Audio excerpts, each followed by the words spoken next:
welcome back, everybody. Joined now by Congressman Jim Jordan of Ohio. He's the ranking member on the House Oversight Committee, also serves on the Judiciary Committee and helped lead the defense against the Democrats' political impeachment of the President of the United States. Sir, thanks for making the time. You bet. Good to be with you, Chris. All right. Before we get to the latest on Obamagate, I want to get your take on the news of the day, in particular Twitter fact-checking the president. Fact-checking, of course, as you know, requires an unbiased review, something which Facebook and Twitter seem to be in short supply. But your colleague Marco Rubio already warning that Twitter, by taking these actions, may lose its protections as a forum now that it's exercising editorial control as a publisher. Is he right? And shouldn't these left-wing social media companies be made to disclose their bias to their subscribers? Well, you'd think they would disclose their bias to their subscribers, and I think they're doing that by their actions. Look, this is just one more example, Chris, of the left attacking free speech. We saw it a few years ago when the IRS systematically did it for a sustained period of time, conservative groups across the country. So we had a professor in front of our committee a few years ago asking about safe spaces on college campuses. And I asked this professor, I said, Professor, on a college campus in a safe space, could I say this sentence, Donald Trump is president? His response, Chris, began with, well, Congressman, it depends. So this is how crazy the left is. And now you're seeing Twitter censor and try to, quote, fact check the president of the United States. It's ridiculous. A few years ago, Twitter went after, they shadow banned Mr. Gates, Mr. Meadows, Mr. Nunes, and myself. Now think about that. 535 members of Congress, only 4 get shadow banned. 4 guys who were looking into the whole Trump-Russia thing. And of course, Twitter's response was, oh, this wasn't intentional. This was a glitch in our algorithm. To which I responded, a glitch in your algorithm? What'd you put in the algorithm? The names Gates, Meadows, Nunes, Jordan? I mean, come on. Do they really expect us to believe that? So this is just one more example of the left trying to stop conservatives from exercising our most fundamental liberty, our right to speak, and a specific kind of speech. The most important, frankly, to speak in a political fashion. So this is scary, and we need to call it out every single time. Yeah, not much difference between the editorial choices being made at Twitter and the editorial choices at the New York Times or the Washington Post or CNN. Let me ask about that, because Kayleigh McEnany took a lot of grief from Fox News' Chris Wallace for basically shaming the press for not covering Obamagate. Watch this. And Kayleigh McEnany isn't acting like she is working for the public. She acts like she is what she used to be, which is a spokesperson for the Trump campaign. Yeah, what about this idea that you have to have left-wing bias and you must accept left-wing bias in the press or else you're not, quote, serving the public? What do you think about that, sir? I think she's doing an outstanding job getting the facts out to the American people and conveying what the president wants to convey to the American people. I think this president's doing an amazing job doing what he told the American people he was going to do, who elected him to office, and I think are going to reelect him again. But this idea that somehow you have to conform to the mainstream media's definition of how things are supposed to be is just ridiculous. They're the ones who did the whole Trump-Russia investigation and said that there was truth there and propagated this whole charade on the American people for the last 3 years. They're the ones who bought into everything Adam Schiff was saying during impeachment. They're the ones who always take the line against the president. So God bless her for fighting hard and standing up for the president who's doing what he told the American people he was going to do when 60-some million of us elected him in that electoral college landslide just a few years ago. There's a review in the Department of Justice right now over the FBI's conduct during the Obama era. Number one, do you think that the leadership of the FBI will finally be held to account for what it appears they have done? And number two, do you trust Director Chris Wray to do this job? Well, I mean, look, I said this, I think, a week ago. Compare 3 months of Rick Grinnell with 3 years of Christopher Wray. I mean, Rick Grinnell's releasing transcripts. He's getting this information out to us.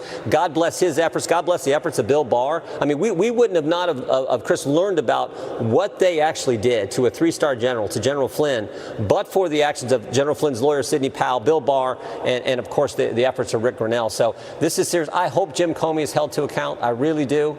He's the central player in all this Justice. He's the guy who went from the Obama administration into the Trump administration.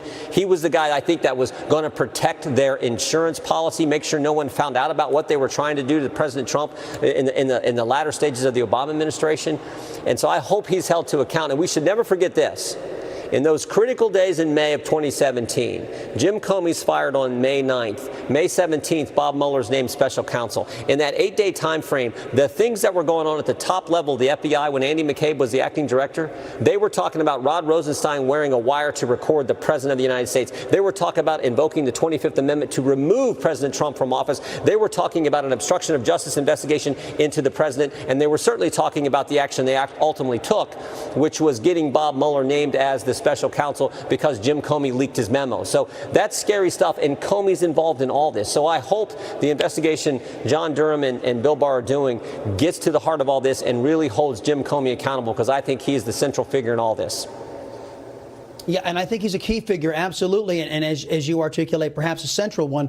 But what about John Brennan? He has had my attention for a good many years, this self-avowed communist, as the head of Obama's CIA.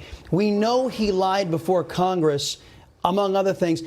Shouldn't he be investigated? Yeah, well, Lindsey Graham is talking about subpoenaing a lot of people. John Brennan certainly should be on the list. I hope he is.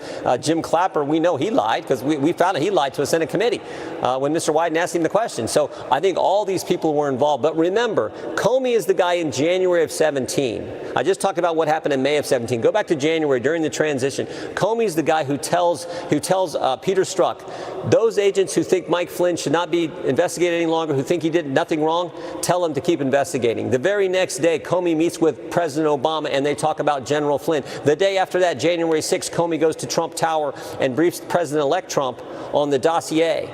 The dossier that Jim Comey already knows is false, salacious, unverified, and Russian disinformation and paid for by the Clinton campaign. Yet he briefs the president on it so they can leak it and the press will talk about it. And then just a few days later, 12 days later, Comey's the guy who sneaks 2 agents into the White House to trap and set up a 3-star general, Mike Flynn. So that is, Jim Comey did all that. And then what he did in May of just a few months later, he's the common denominator.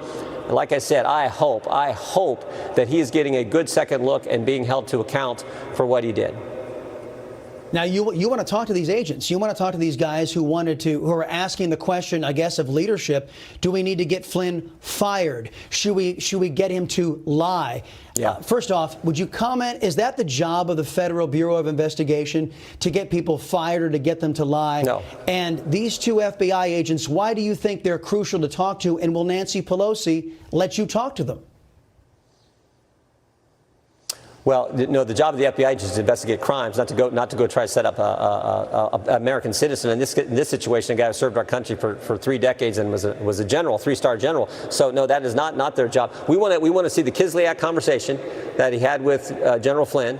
We want to see when Pienka and Precept, the 2 agents who went in, well, Precept's his boss, but Pienka and Strzok were the agents who went in and interviewed Michael Flynn. I want to see the original notes, what we call the 302. I want to see the original one, not the one that was changed by Peter Strzok.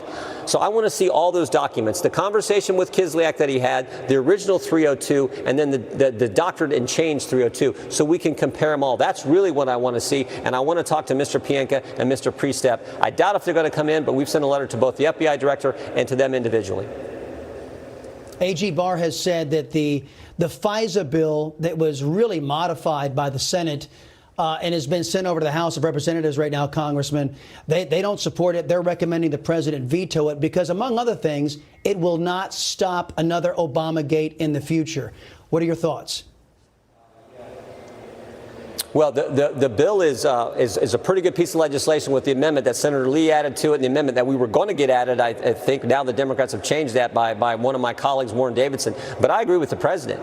Think about what we have learned since we started this debate on FISA in just the past few months. We learned about the transcripts and that there was no collusion whatsoever when they started the investigation into the president. We learned about everything they did to Michael Flynn. We learned about all the unmasking of General Flynn. Plus, we've learned from the Inspector General that there's a bigger problem with all of FISA. He examined 29 cases involving American citizens and found that there were major mistakes in every single one of them. So that's the problem. And the president's saying, look, I don't want to reauthorize anything with FISA until we get to the bottom of all this. So let's take a bill that's got a good start and make it even better. And I agree with the president completely. So we'll be voting against it, the bill that's on the floor tonight. I think you're going to see the vast majority of Republicans oppose it.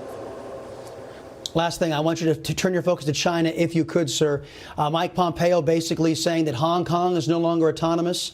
What can the United States, or what should the United States be doing to push back not only on the pandemic the Chinese unleashed on us, but their increased aggression to basically take over a free people? Yeah.